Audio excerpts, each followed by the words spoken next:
Voilà, bien-aimés, heureux de vous retrouver. Je suis à chaque fois très heureux de vous retrouver, de pouvoir partager ce moment avec vous, dans le chant, dans la louange, dans la prière, dans la méditation, ensemble dans ce partage de la parole de Dieu et en même temps de cette histoire de Joseph. Mon désir et mon souhait, j'espère qu'il sera réalisé, ce n'est pas de vous lasser, mais de voir qu'au travers des épreuves, lorsqu'elles sont vécues entre les mains du Seigneur, Dieu se glorifie, toujours. Et notre espérance, elle est là. Et je voudrais vous partager cette méditation que je prépare au fur et à mesure. Elle n'était pas prête, mais on se laisse conduire par le Seigneur. C'est pour ça qu'on va maintenant prier, avant de chanter et de pouvoir nous réjouir ensemble dans ce moment particulier. Seigneur, nous louons ton nom parce que tu as encore ajouté cette journée à notre vie et nous voulons la vivre en ta présence, dans ta communion, dans la foi, dans le désir de te glorifier et avec toujours cette espérance dans le cœur et cette certitude que tu es là et que tu règnes, que tu as le contrôle de tout. Et Seigneur, nous te prions de prendre le contrôle de cette réunion, qu'elle soit abondamment bénie, qu'elle soit abondamment dirigée par le Saint-Esprit et que tu puisses te glorifier. Seigneur, nous louons ton nom parce que tu es merveilleux. Fais reposer ton onction sur les chants, sur la prière, sur la méditation de ta parole, sur le cœur de chacun de tes bien-aimés. Dans plus que jamais, nous avons besoin de ton esprit. Et c'est aussi ce que tu veux nous faire sentir dans ces moments. À toi soit la gloire, au nom de Jésus. Amen. Voilà, que le Seigneur nous bénisse dans ce temps de louange, d'adoration, ce temps aussi de joie devant le Seigneur. Chantons, car Dieu est là. Bonjour la famille, soyons bénis ensemble, approchons-nous de notre Dieu. Aujourd'hui, plus que jamais, il est avec nous, il est notre soutien. Je n'ai que toi dans le ciel. Je ne désire rien d'autre que toi sur la terre. Si je suis faible, ou même si je tombe, Dieu est le soutien de mon cœur. Dieu, tu es le soutien de mon cœur, mon héritage et mon plus grand bien. Oh oui, Dieu, tu es le soutien de mon cœur. Près de toi, je me sens bien.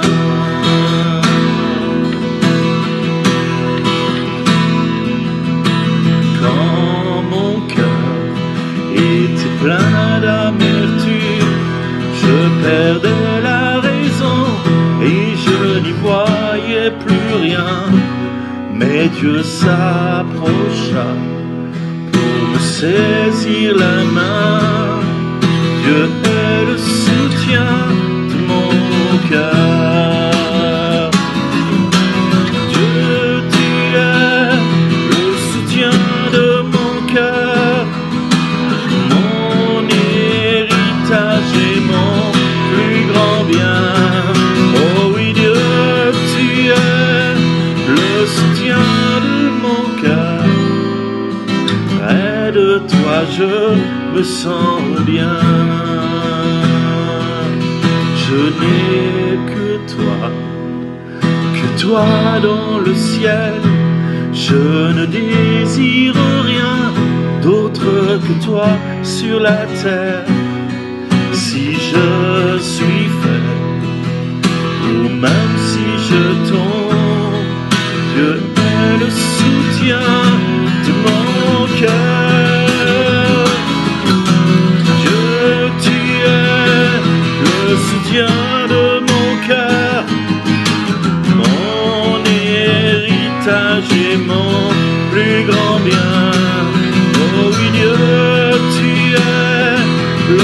soutien de mon cœur.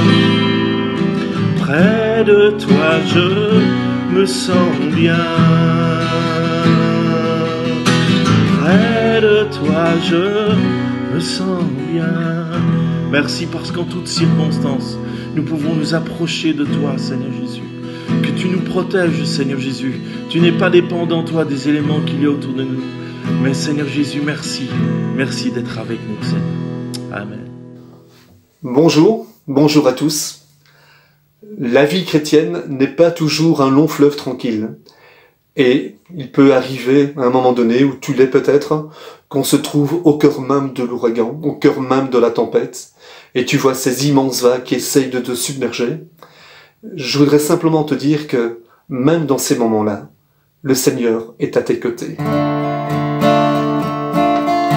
Si la mer se déchaîne, si le vent souffle fort, si ta barque t'entraîne, n'aie pas peur de la mort. Si ta barque t'entraîne, n'aie pas peur de la mort. Il n'a pas dit que tu coulerais, il n'a pas dit que tu sombrerais, il a dit allons de l'autre bord, allons de l'autre bord. Si ton cœur est en peine, si ton corps est souffrant, crois en Jésus, il t'aime, il te donne sa paix.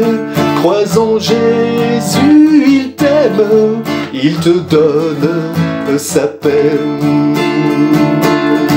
Il n'a pas dit que tu coulerais, il n'a pas dit que tu sombrerais, il a dit allons de l'autre bord, allons de l'autre bord.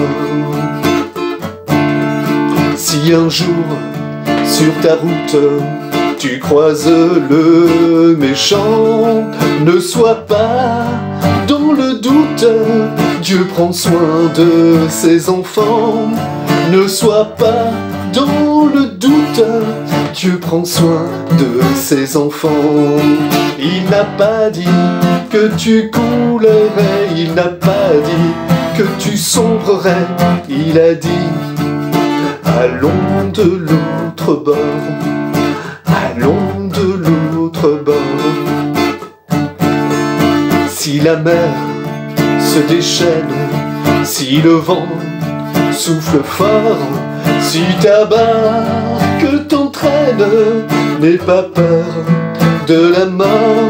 Si ta barque t'entraîne, n'aie pas peur de la mort. Il n'a pas dit que tu coulerais, il n'a pas dit que tu sombrerais, il a dit allons de l'autre bord, allons de l'autre bord, allons de l'autre bord, allons de l'autre bord. Viens.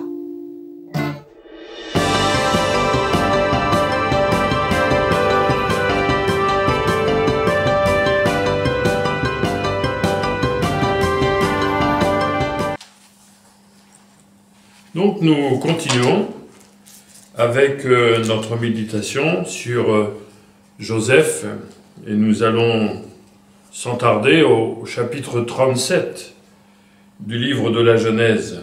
Genèse chapitre 37. Et nous faisons cette lecture à partir du verset 14. Genèse chapitre 37, verset 14. Avant cela, nous prions pour que le Seigneur nous aide, que le Seigneur nous inspire, que le Seigneur nous donne cette nourriture dont nous avons besoin les uns et les autres. Seigneur, nous te prions en effet parce que nous sommes à ta table lorsque nous méditons ta parole. Ta parole est riche, Seigneur. et nous te prions pour que tu nous donnes de recevoir, autant que cela peut se faire, autant que nous puissions recevoir. Seigneur, nous te prions pour que ce qui nous est nécessaire, ce qui est vital à notre vie, puisse être dit et communiqué. Et nous croyons que le Saint-Esprit agit encore plus profondément que les paroles que nous pouvons prononcer, parce que c'est ton œuvre, parce que tu es là, et parce que tu parles à chacun. À ton nom soit la gloire, pour le soutien, le secours de ton Esprit, au nom de Jésus. Amen. Voilà, nous avons vu la semaine dernière que les épreuves révélaient le jus du fruit que nous sommes. Et il est vrai que nous avons véritablement besoin que le Seigneur nous aide afin que, quand nous sommes pressés par l'épreuve, il en sorte que du bon, que du meilleur. Jésus a dit que c'est par le fruit que nous serions reconnus. Et il est évident que nous sommes appelés, ce n'est juste qu'un rappel que je fais ce soir, à nous maintenir dans une bonne connexion avec Jésus, pour que son esprit puisse nous donner de vivre et de vivre, de manifester le caractère de Jésus. Et ça, c'est toute une œuvre, c'est tout un travail que Dieu fait, et il se sert entre autres des épreuves pour y parvenir. Que Dieu nous bénisse. Donc Genèse, chapitre 37, verset 14. Donc Israël, Jacob lui dit, donc il dit à Joseph, « Va, je te prie, et vois si tes frères sont en bonne santé, et si le troupeau est en bon état. Et tu m'en rapporteras des nouvelles. » Il l'envoya ainsi de la vallée d'Hébron, et Joseph alla à Sichem. Un homme le rencontra comme il errait dans les champs, il le questionna en disant « Que cherches-tu » Joseph répondit « Je cherche mes frères. Dis-moi, je te prie, où ils font paître leurs troupeaux. » Et l'homme dit « Ils sont partis d'ici, car je les ai entendus dire « Allons à Dothan. » Joseph alla après ses frères, et il les trouva à Dothan, et ils le virent de loin.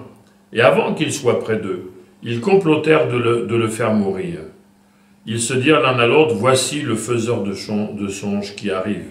Venez maintenant, tuons-le, et jetons-le dans une des citernes. Nous dirons qu'une bête féroce l'a dévoré, et nous verrons ce que deviendront ses songes. » Ruben entendit cela, et il le délivra de leurs mains. Il dit, « Ne lui ôtons pas la vie. » Ruben leur dit, « Ne répandez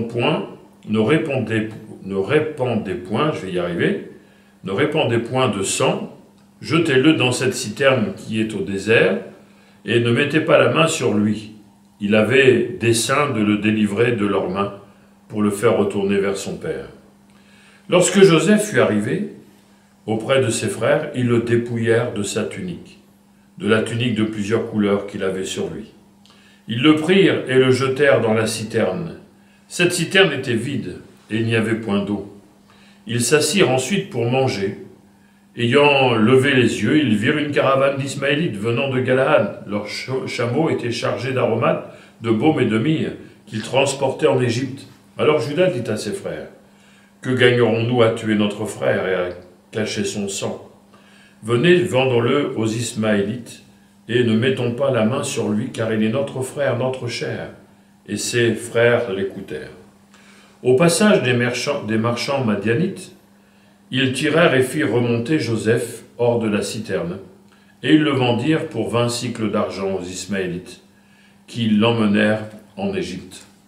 Ruben revint à la citerne, et voici Joseph n'était plus dans la citerne. Il déchira ses vêtements, retourna vers ses frères et dit, « L'enfant n'y est plus, et moi, où irai-je » Ils prirent alors la tunique de Joseph. Ayant tué un bouc, ils plongèrent la tunique dans le sang. Ils envoyèrent à leur père la tunique de plusieurs couleurs, en lui faisant dire « Voici ce que nous avons trouvé, reconnais si c'est la tunique de ton fils ou non. » Jacob le reconnut et dit « C'est la tunique de mon fils, une bête féroce l'a dévoré. » Joseph a été mis en pièces, et il déchira ses vêtements. Il mit un sac sur ses reins, et il porta longtemps le deuil de son fils. Tous ses fils et toutes ses filles vinrent pour le consoler, mais il ne voulut recevoir aucune consolation. Il disait, c'est en pleurant que je descendrai vers mon fils au séjour des morts, et il pleurait son fils. Les Madianites le vendirent en Égypte à Potiphar, officier de Pharaon, chef des gardes. Nous arrêtons là notre lecture. Alors, l'épreuve de Joseph commence. Elle va durer assez longtemps. Et c'est vrai que quand on entre dans l'épreuve, on repère facilement, on sait à quel moment ça commence, mais au début, on ne sait pas quand ça va terminer. L'épreuve de Joseph commence, et même s'il a commis des erreurs, des maladresses, le fait d'avoir révélé ses songes, alors qu'il connaissait les sentiments de ses frères, le fait qu'il rapportait tous les propos de ses frères, le fait qu'il a quand même fait preuve d'une certaine naïveté. Néanmoins, ces erreurs, ces maladresses ne méritaient pas un tel traitement. Il ne méritait pas une telle haine. Il ne méritait pas une telle rivalité. La parole de Dieu nous dit que l'amour est fort comme la mort, c'est-à-dire qu'il n'y a pas plus fort. Vous savez, quand la mort s'empare de quelqu'un, personne ne peut l'en arracher. Eh bien, quand l'amour s'empare de quelqu'un, personne ne peut l'arracher de cet amour. L'amour envahit, l'amour saisit, l'amour étreint. Et quand on aime, voilà, c'est fort, c'est puissant, c'est quelque chose de formidable. Mais quand l'amour baisse, ce sont d'autres sentiments qui surgissent. Nous savons que le cœur humain ne peut pas supporter le vide. Il est toujours rempli de quelque chose. Et si l'amour baisse, il y a quelque chose qui va prendre. Quand Jésus a prophétisé la fin des temps, il a dit « Parce que l'iniquité se sera accrue, l'amour du plus grand nombre refroidira. » Ça veut dire que, puisque l'iniquité s'accroît, l'amour va se refroidir, va diminuer. Et il est évident que si c'est l'inverse, si l'amour s'accroît, l'iniquité va aller en se refroidissant, en diminuant. Et nous avons, par la grâce de Dieu, besoin de veiller sur ceci et de faire toujours le choix de l'amour. Aimer, c'est un choix. Quand le péché est venu sur la terre, Dieu était au moins, je crois, devant deux choix. Soit d'en arrêter là, de terminer là, de dire, bon, ben voilà, c'est fini, il n'y a plus d'humanité, il n'y a plus de terre, on reste entre nous. Mais finalement, Dieu a choisi de nous aimer, et nous rappelons cette parole, Dieu a tant aimé le monde, qu'il a donné son Fils unique, afin que quiconque croit en lui ne périsse pas, mais qu'il ait la vie éternelle. Donc Dieu a choisi d'aimer l'humanité. Et le choix, l'amour, c'est un choix. L'amour, c'est de dire, eh bien, même si l'autre n'a pas toutes les qualités, toutes les choses que j'aime, mais je choisis de l'aimer, de l'amour de Dieu. C'est pas les raisons qui pourraient nous pousser à ne pas aimer ne sont pas aussi fortes que l'amour que Dieu met dans notre cœur. Et donc nous pouvons faire le choix de l'amour.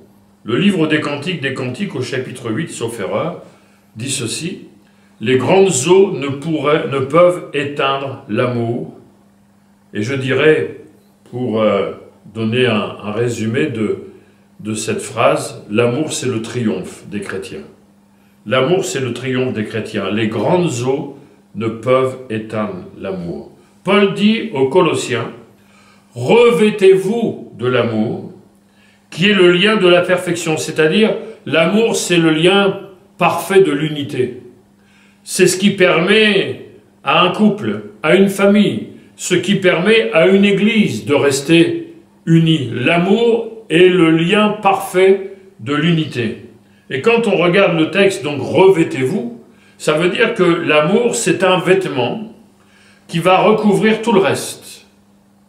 L'amour, c'est, comme il est dit, l'amour couvre une multitude de péchés. L'amour, c'est comme un vêtement qui va recouvrir tout le reste et qui va donner une couleur. Et la couleur de l'amour, c'est véritablement cette couleur-là que nous devons apporter autour de nous. Répandre la couleur de l'amour, revêtir cet amour, afin que, autour de nous, et si chacun le fait, nous allons respirer, communiquer, influencer avec cette couleur de l'amour, et ainsi le lien de l'unité, le lien parfait de l'unité sera conservé. Alors quand ils vont voir, pour revenir à Joseph et à ses frères qui n'ont pas fait le choix de l'amour, ils vont faire le choix de vouloir le tuer, en parlant de lui comme le faiseur de songes. Ils vont dire, mais voilà, on verra bien ce qu'il va venir de ces songes. Ça prouve qu'ils étaient complètement déconnectés de Dieu, parce que même si ils n'approuvaient pas leur frère, ils ne l'aimaient pas, etc., ils auraient pu néanmoins prêter attention aux paroles prophétiques, mais ils n'y ont même pas fait attention, ils n'ont même pas cru, et il semblerait que la crainte de Dieu n'était pas dans leur cœur. Alors leurs intentions étaient claires, c'était d'éliminer totalement leurs frères. Leur haine avait augmenté de jour en jour, au point où ils ne vont plus avoir aucune limite, aucune barrière. Leur conscience ne leur parle plus. Ce sont les mauvais sentiments qui ont pris le dessus. Et il est évident, nous le savons, la vie nous le dit, la parole de Dieu le dit, que la jalousie, c'est une mauvaise conseillère. La preuve qu'ils étaient jaloux, c'est que, avant de le jeter dans la citerne, ils vont lui enlever la robe, la tunique multicolore que l'on donnait à des princes et que Joseph, leur père, avait donné à Joseph parce qu'il le préférait. Donc, tu vois, voilà le petit chouchou, bien, on va t'enlever la tunique. Donc, parce que pourquoi ne pas le jeter avec la tunique? Pourquoi la lui enlever? Tout simplement parce qu'ils voulaient la retirer. Ils en mouraient d'envie de lui retirer cette marque d'amour particulier que leur père lui avait donné, lui avait communiqué. Il nous est dit concernant Jésus, parce qu'il y a beaucoup de parallèles entre la vie de Joseph et de Jésus, que c'est par envie. Pilate savait que c'était par envie que les chefs religieux avaient livré, avaient condamné Jésus. La jalousie. Ils étaient jaloux de Jésus, et la jalousie est et sera toujours une mauvaise conseillère. Le livre des Proverbes dit ceci: la jalousie met un homme en fureur. Et le livre des Cantiques, pour y revenir, et c'est la suite du verset que je citais tout à l'heure, au chapitre 8, dit ceci: la jalousie est inflexible comme le séjour des morts, ses ardeurs sont des ardeurs de feu. N'oublions pas que l'envie, c'est-à-dire la jalousie, fait partie des œuvres de la chair, qui ont besoin d'être vaincues par la marche selon l'esprit. Paul dit, marchez selon l'esprit, vous n'accomplirez pas les désirs de la chair. La chair a des envies, la chair a des jalousies, et ces jalousies, ces envies peuvent nous rendre malades. Quand Caïn a tué son frère, c'était pas autre chose que de la jalousie. Il a vu que les œuvres d'Abel étaient préférées. Enfin, il l'a analysé comme ça, et il va se jeter sur son frère. Alors, sans en arriver là, il est vrai, frères et sœurs, que parfois, nous pouvons, nous aussi, pour différentes raisons, être jetés dans une citerne. C'est-à-dire connaître des moments où on se sent rejeté, la citerne de la méfiance. On sent qu'on n'a pas confiance en nous. La citerne de l'oubli. la citerne de l'indifférence, la citerne de la rancune, la citerne du refus de pardonner, la citerne du rejet. Et il est vrai que parfois on peut se sentir comme étroit à cause de la raison pour laquelle on a été mis dans cette citerne. Et frères et sœurs, c'est une forme de confinement que d'être jeté dans une citerne, quelle qu'elle soit. Je ne vais pas reciter ce que je viens de dire, mais on a bien compris les choses. Parfois on subit ces choses, on n'a pas choisi, comme Joseph n'a pas choisi d'être jeté dans cette citerne. Et parfois on peut vivre ce confinement à cause des sentiments qui peuvent surgir par rapport à des attitudes. Ce qui est remarquable dans ce texte, c'est que nous n'avons aucune réaction de Joseph. En a-t-il eu? Probablement. Mais on se rend compte que le Seigneur n'a pas voulu nous laisser certaines attitudes que Joseph a pu avoir. Et en tout cas, au fond de mon cœur, je me dis que finalement, Joseph, et certainement qu'il n'a pas d'autre solution, il se laisse faire, il laisse conduire les choses, et je crois qu'il le fait aussi dans la foi. En tout cas, me semble-t-il que c'est le meilleur conseil que nous puissions nous donner quand on est dans l'épreuve, quand on est dans la difficulté. C'est Jérémie qui a dit ceci: « Il est bon d'attendre en silence le secours de l'Éternel. » Et d'être conscient que nous sommes dans les mains de Dieu et qu'il ne nous arrivera pas autre chose que ce qu'il permettra afin de pouvoir rester dans notre paix. La preuve que Dieu était là, c'est que la citerne dans laquelle il a été jeté, elle était vide. Imaginons, parce que c'était des grandes citernes à l'époque, donc il y avait moyen de mourir noyé dans ce genre de citerne. C'est des grandes réserves d'eau, et elle était vide. Et donc Dieu n'a pas permis que Joseph soit terrassé par cette épreuve. Alors c'est vrai, moi je suis comme vous, et je suppose que vous êtes comme ça aussi, c'est qu'on préférerait ne jamais connaître d'épreuve. Mais ce qui est rassurant, ce qui met du baume et de la consolation dans le cœur, c'est que par des petites touches comme ça, même si ce n'est pas une petite touche, parce que qu'il n'y ait pas d'eau dans la citerne, ce n'est pas une mince affaire. Mais Dieu n'a pas évité l'épreuve, mais il était là pour la mesurer, pour la contrôler, et pour que Joseph puisse sortir vainqueur.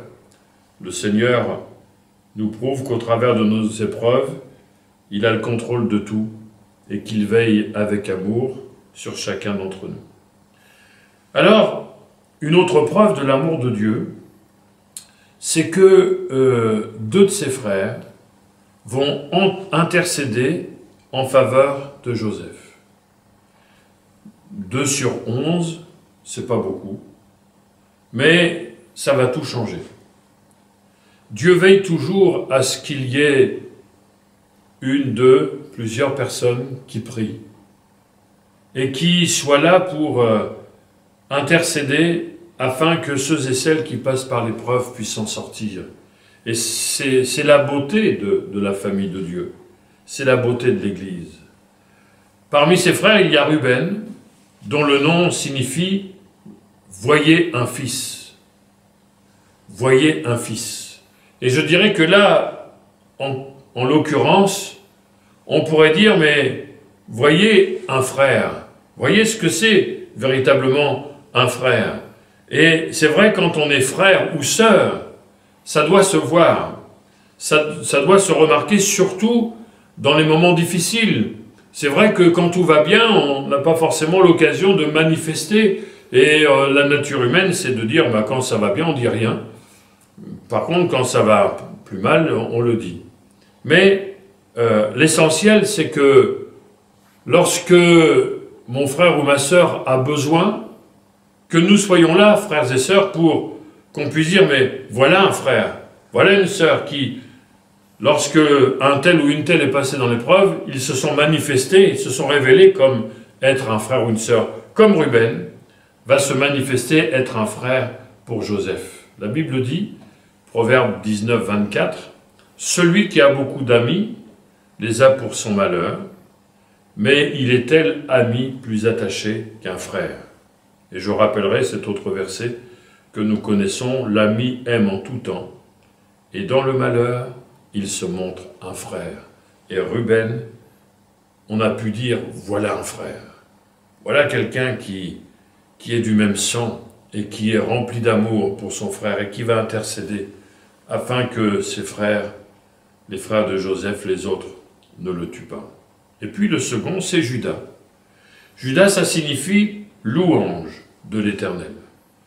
C'est lorsque Léa a mis au monde son fils, l'un de ses fils, qu'elle s'est dit, voilà, il est dit ceci, elle devint encore enceinte, Genèse 25, elle devint encore enceinte et enfanta un fils, et elle dit, cette fois je louerai l'Éternel. C'est pourquoi elle lui donna le nom de Judas. Judas s'appelait louer l'Éternel, mais il n'en avait pas uniquement le nom, mais sa vie et son cœur aussi louaient le Seigneur, puisque il s'est distingué, non pas de Ruben, mais des autres frères, en intercédant pour que son frère ne soit pas mis à mort. Il a dit ceci, « Que gagnerons-nous à tuer notre frère et à cacher son sang ? Ne mettons pas la main sur lui, il est notre frère, il est notre chair. » Et ses frères l'écoutèrent. Donc Judas n'avait pas simplement que le nom du Seigneur à la bouche, comme nous pouvons louer le Seigneur, mais c'était aussi sa vie. Qu'il en soit de même pour moi, pour vous, pour nous, frères et sœurs. David a écrit ceci à 2 reprises, enfin, c'est à 2 versets différents, mais c'est lui qui a écrit les 2. Dans le psaume 103, il dit « Mon âme », il commande à son âme de bénir l'Éternel, et il dit « Que tout ce qui est en moi bénisse son saint nom ». C'est-à-dire que tout ce qui fait ma personne puisse louer le Seigneur. Pas simplement ma bouche, mais aussi mon âme, mon cœur.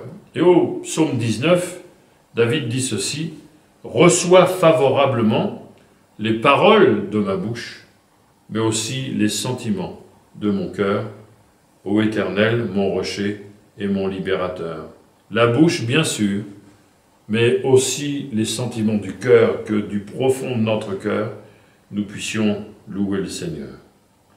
2 sur 11, c'était pas beaucoup, mais leur intercession a été efficace. Et je crois, frères et sœurs, que Dieu sera toujours réservé des hommes et des femmes fidèles qui vont intercéder pour les autres. Et un peuple d'intercesseurs, c'est quelque chose d'extraordinaire, parce que quand l'Église se met à prier pour les uns et pour les autres, et nous l'avons vu ces derniers temps, quand l'Église, même si elle ne peut pas se rassembler, mais si elle est unie dans la prière, alors frères et sœurs, vous comprenez que lorsqu'on va se retrouver dans la maison du Seigneur, et qu'on va pouvoir s'unir à intercéder, mais Dieu va bénir la prière de l'Église. Dieu a béni l'intercession, l'intervention. Intercéder, c'est se mettre entre. C'est-à-dire que entre Dieu et ceux pour qui on prie, Jésus est l'intermédiaire, l'intercesseur fidèle, il s'est mis entre Dieu et nous, il a intercédé pour nous, pour que nous soyons sauvés. Ruben et Judas se sont interposés entre Joseph et ses frères, et parce qu'ils ont intercédé, leur prière, on va dire comme ça, a été exaucée. Il en est de même pour nous, frères et sœurs. Dieu fait grâce à ses élus qui prient à lui jour et nuit. Et si l'Église se rassemble, si l'Église est motivée pour intercéder en faveur de ceux qui souffrent, en faveur de ceux qui sont perdus, en faveur de ceux qui sont malades, eh bien Dieu va intervenir. C'était vraiment tout à fait à l'opposé de l'esprit de Caïn. Caïn était du malin, nous dit la Bible, et il tua son frère. Suis-je le gardien de mon frère? Mais bien sûr que nous sommes les gardiens de nos frères et de nos sœurs. Nous savons que la prière pour les chrétiens fait partie de la liste des armes spirituelles. Paul termine cette liste en disant « Priez pour tous les saints, intercédez pour tous les croyants, non seulement ceux qui sont partis de mon périmètre dans l'Église, mais dans le monde. Prions, frères et sœurs, pour tous les chrétiens du monde. » Et puis, quand on regarde de près, on s'aperçoit que Ruben et Juda sont intervenus à deux moments différents. Ruben est intervenu avant que les choses ne se fassent. Juda est intervenu ensuite, c'est-à-dire qu'ils ont prié au bon moment et de la bonne manière. Frères et sœurs, que dans ces temps de confinement que Dieu permet, nous puissions vraiment intercéder les uns pour les autres, prier les uns pour les autres. Et nous verrons que le Seigneur est fidèle et que dans ces moments-là où nous allons intercéder, nous allons voir des prières efficaces. Si on avait réfléchi au début, vu la haine qui était dans le cœur de ses frères, on se demande comment les petits frères, Ruben et Juda, auraient pu influencer leurs frères. Mais parce qu'ils ont été inspirés dans leur requête, ils ont réussi à toucher le cœur de ceux qui pourtant, visiblement, en manquaient. Et donc, leur intercession a été puissante et efficace. Et je crois aussi qu'inspirées, nos prières seront efficaces pour que Dieu garde, libère, protège ceux pour qui nous prions. Alors, les frères vont vendre Joseph. Et il est sûr que quand on regarde les choses au point où Joseph en est arrivé, on a du mal à croire, si on n'avait pas le récit, que Joseph est promis à des choses tout à fait extraordinaires. Parce qu'il est en train de vivre quand même des choses horribles. L'attitude de ses frères, et je bénis le Seigneur de ce que les deux autres frères ont pu intercéder, et c'est vraiment quelque chose d'extraordinaire, mais on a du mal à penser que Joseph est promis à d'autres fonctions et à être, avant Moïse, une certaine forme de libérateur. Et c'est vrai que parfois on a parlé de destinée, on parle de destinée, Dieu a réservé une grande destinée pour toi. Moi je dis amen à ça, et c'est vrai que Dieu a de belles destinées pour chacun. David pouvait dire « mes destinées sont dans tes mains ». Mais il faut dire tout, il ne faut pas cacher le fait que à chaque destinée, il y a aussi un chemin par lequel on est appelé à passer, un chemin de formation, un chemin où Dieu va nous préparer, un temps de préparation. Et ça, il ne faut jamais l'oublier. Alors, Joseph est vendu par ses frères, et il est évident que il va être vendu à des Ismaélites, à des Madianites. On pouvait les confondre, c'est pour ça que l'auteur parle des Ismaélites, des Madianites, parce qu'ils étaient d'une région voisine, et on pouvait certainement les confondre. Mais ce sont quand même des peuples réputés dans la parole de Dieu comme ennemis d'Israël. Et pendant un temps, les frères de Joseph vont jouer le jeu des adversaires. Et il est vrai que des ennemis.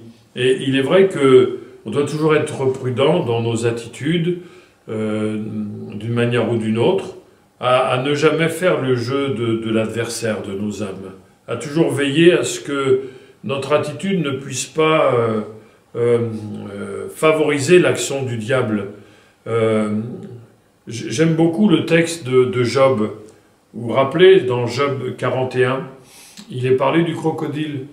Le crocodile avec ses puissants boucliers. Et le Saint-Esprit dit que ils sont comme des boucliers, donc sa carapace, c'est comme des boucliers, je cherche les mots. Ces magnifiques et puissants boucliers sont unis ensemble comme par un seau. Ils se serrent l'un contre l'autre, et l'air ne passerait pas entre eux. Ce sont des frères qui s'embrassent, se saisissent, demeurent inséparables, des frères qui s'embrassent, bien sûr, en dehors du confinement, voilà. Mais c'est l'attitude de cœur, bien sûr, qui compte. Et je crois qu'il ne faut jamais laisser le prince de la puissance de l'air s'infiltrer au sein de la communion fraternelle. Et si nous veillons à cela, nous ne ferons jamais le jeu de l'adversaire. Et les frères de Joseph, eux, ne vont pas hésiter à, quelque part, à être unis d'une manière ou d'une autre avec les ennemis d'Israël. Je terminerai par des choses qui ne sont pas positives, mais en tout cas la conclusion le sera, mais ce point-là ne l'est pas, dans le sens où les frères vont monter tout un cinéma pour faire croire que Joseph est mort. Ils vont renvoyer la tunique avec du sang en disant « Tu vois ton chouchou, voilà ce qui est arrivé, donc tu ne l'as plus ton chouchou ». Et donc c'était très cynique comme affaire. Et ensuite il est dit qu'ils vont venir consoler leur père. Là c'est le summum, me semble-t-il, de l'hypocrisie. Mais quand on regarde la parole de Dieu, et je crois qu'on est toujours en devenir, et on est toujours appelé à faire mieux, à nous sanctifier, que nous devons veiller parce qu'il y a un texte qui m'a toujours sidéré, quand Paul dit aux Romains, par exemple, au chapitre 12, au verset 9, que l'amour soit sans hypocrisie. J'ai jamais imaginé que ce mélange pouvait être possible. Mais comme je disais tout à l'heure, nous sommes en devenir. Et Dieu nous demande d'avoir un cœur pur. Alors veillons à ce que notre amour ne soit jamais fin ou ne soit pas entier. Si nous aimons, aimons vraiment. Et même nos ennemis, Jésus dit, nous devons les aimer. Il dit même 4 choses. Nous devons les aimer, nous devons les bénir, nous devons leur faire du bien et nous devons prier pour eux. C'est-à-dire que même nos ennemis, il faut que notre amour soit entier. Alors, à plus forte raison, faisons-le aussi pour nos frères et nos sœurs bien-aimés. Que notre amour soit entier, qu'il soit réel, qu'il soit profond.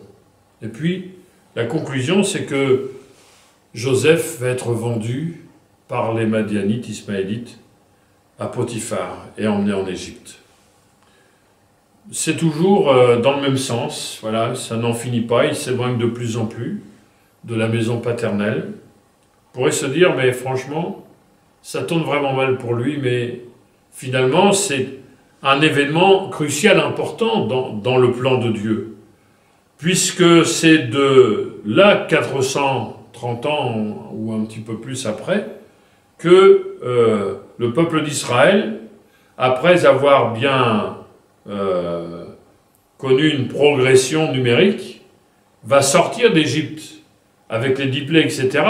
Et c'est parce que Joseph est allé en Égypte que ça a pu se faire. Donc, l'épreuve sous le contrôle de Dieu prépare de grandes bénédictions, frères et sœurs. Chaque épreuve par laquelle nous passons, Dieu nous prépare à de grandes bénédictions. Croyons-le en permanence, croyons-le aujourd'hui. Quelles que soient les épreuves par lesquelles nous passons, les épreuves vécues entre les mains de Dieu nous préparent à de grandes bénédictions, alors que Dieu nous bénisse. Nous prions ensemble. Seigneur, c'est avec cette parole que nous voulons conclure ce soir et te prier de nous aider, parce que nous croyons que parfois nous voyons notre vie dans ta parole et tu nous aides. Tu nous aides à vaincre, tu nous aides à triompher. Tu nous aides à pouvoir sortir vainqueurs, quelle que soit la portion de vie dans laquelle nous nous trouvons. Nous croyons, Seigneur, que tu as marqué sur notre front qu'en Jésus-Christ, nous sommes plus que vainqueurs, par celui qui nous a aimés. Alors que ta parole et ton esprit soient puissants en nous, et que ton nom soit glorifié, au nom de Jésus notre Sauveur. Amen. Le moment est venu de nous dire à bientôt. Portez-vous bien, que le Seigneur vous garde, avec tous les vôtres à la maison, votre famille, qu'il bénisse l'Église, que nos cœurs soient toujours unis à lui et unis les uns aux autres. N'hésitons pas à nous donner des nouvelles, à nous encourager, à nous faire du bien. La Bible nous dit que c'est notre appel de bénir parce que c'est à cela que nous avons été appelés. Voilà, nous vous souhaitons une bonne soirée, que le Seigneur nous bénisse les uns et les autres, et à très bientôt. Au revoir.